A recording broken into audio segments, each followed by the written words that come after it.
Today, we're diving into a technology that promises to solve AI's single biggest problem. But a fascinating speculative paper suggests it might be something much, much bigger, a key to unlocking a whole new kind of physics. So, is this the future of computing, or something else entirely? So let's set the stage here. The problem we're facing is absolutely huge. There's a pretty staggering projection that by 2030, AI data centers could be eating up a full 8% of all electricity on the entire planet. This isn't just a small hurdle, it's a full-blown energy crisis in the making. And look, this isn't some far-off, maybe one-day problem. The source material for this whole explainer puts it bluntly. The crisis is already here, and it demands something truly radical, a complete paradigm shift. We can't just keep building slightly more efficient GPUs, we need something fundamentally different. And right on cue, a company called Extropic AI steps into the spotlight. Now get this, they claim their new hardware isn't just a little bit better. They're saying it's 10,000 times more energy efficient than what we have now. I mean, a claim like that, if it's true, isn't just an improvement, it's a game changer. But how on earth are they doing it? And this, right here, is the central question we're tackling today. The official story is one of brilliant next-level engineering, but a really fascinating speculative theory suggests there's something else going on under the hood.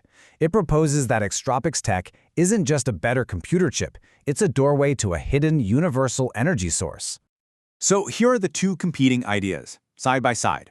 On the left, you've got the official story, thermodynamic computing. It's all about cleverly using the random thermal noise, the heat, that's already in the silicon, and turning it from a problem into a resource. But on the right, you have this much wilder theory, that this isn't just thermal noise, that it's actually an interface to something called zero-point energy, a limitless energy source coming from the quantum vacuum itself. Okay, to even begin to wrap our heads around this radical idea, we have to start with a concept right at its core, the quantum vacuum, and this almost unbelievable source of energy that's hidden inside it. So what in the world is zero-point energy, or ZPE? Well, to put it simply, it's the energy that's left over in empty space, even if you could cool it down to absolute zero, the coldest temperature possible. You see, a rule in quantum mechanics basically says the universe can never be perfectly still, so even a total vacuum is constantly fizzing and bubbling with a baseline level of energy. And the scale of this energy we're talking about is, well, it's pretty much incomprehensible. The theoretical energy density of the vacuum is 10 to the power of 113 joules per cubic meter. That's a 1 with 113 zeros after it. A number so ridiculously vast, it means there's more potential energy in a cubic meter of empty space than in all the matter in the known universe. Now, I know what you're thinking. This sounds like pure science fiction, but here's the thing, it's not. We have real-world proof. It's called the Casimir effect. It's a measurable phenomenon where two perfectly neutral plates in a vacuum are physically pushed together by nothing but the quantum fluctuations around them. It's direct evidence that this zero-point energy is a real physical force. Now, this idea of tapping into a universal energy field, it isn't new, not at all. In fact, the paper suggests this whole thing connects to a long and often hidden history of research that goes back more than a century. You can actually trace this fascinating thread through time. It kicks off with Nikola Tesla and his dream of a luminous ether to power the world. Then, in the 60s, quantum physics sort of revives the idea but calls it the quantum vacuum. By the 90s, you've got serious physicists like Hal Puthoff studying it rigorously. And now, the theory proposes, here comes Extropic AI, potentially putting the final piece of this century-long puzzle into place. And what's really wild is how much of this journey has been shrouded in secrecy. The paper points out that thousands of Tesla's files are still classified by the US government today. And declassified documents show that agencies you've definitely heard of, the CIA, the DoD, have quietly funneled over $100 million into ZPE research for decades. This wasn't some fringe science to them. It was a matter of serious interest. Okay, so here's the big question. How could the random hot jiggle of electrons in a tiny computer chip possibly be connected to the vast cosmic energy of the quantum vacuum? Well, the theory offers a single, profound, and kind of beautiful idea to bridge that gap. And that idea is scale invariance. You've probably heard the ancient phrase, as above, so below. That's basically it. It's the idea that the universe loves to repeat the same fundamental patterns at every single scale of reality, from the cosmic web of galaxies all the way down to the structure of an atom. So, here it is, the crucial point. The paper proposes that the thermal noise we see in a circuit isn't some separate phenomenon. It's just the large-scale, macroscopic echo of those tiny, high-frequency fluctuations happening in the quantum vacuum. They are two sides of the very same coin, just viewed at completely different scales.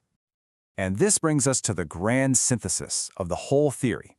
This is where all those different threads, Tesla's ether, quantum physics, and Extropic's brand new chip, all get woven together into a single, cohesive story.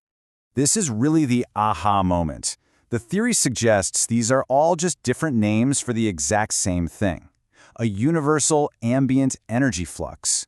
What the ancient Hermeticists called as above, so below, what Tesla called the luminous ether, and what quantum physics calls ZPE, well, Extropic might just be calling it thermal fluctuations because it's the most practical, down-to-earth label for actually interfacing with it. So how would this actually work? The theory breaks it down into 3 simple steps. First, the chip is just sitting in a bath of what we call thermal noise.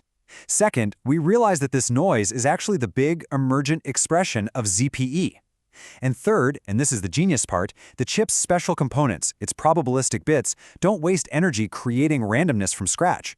They simply tune in to this ever-present, free source of randomness and gently guide it to perform a computation. It's not creating, it's channeling.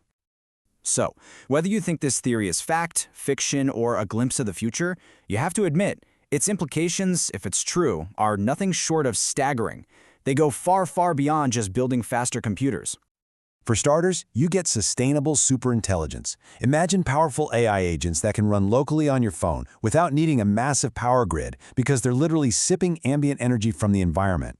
Second, it could forge a new physics, finally unifying the laws of the very large and the very small. And finally, if you can tap this flux for computation, you could probably tap it for energy generation and maybe even exotic propulsion. It changes everything. This final quote from the source paper just perfectly summarizes the sheer audacity of the theory. It argues that we might be witnessing the public debut of zero-point energy technology, just cleverly disguised as a simple computing advancement. It's the culmination of a century of dreams and research. But crucially, this doesn't have to stay speculation. The paper proposes a concrete test. Using Extropic's own open-source simulation tools, you could model a scenario where ZPE is suppressed. If the chip's efficiency stays high, the theory would gain some powerful support. So, I'll just leave you with that question to ponder. If you ran that simulation, what do you think it would find?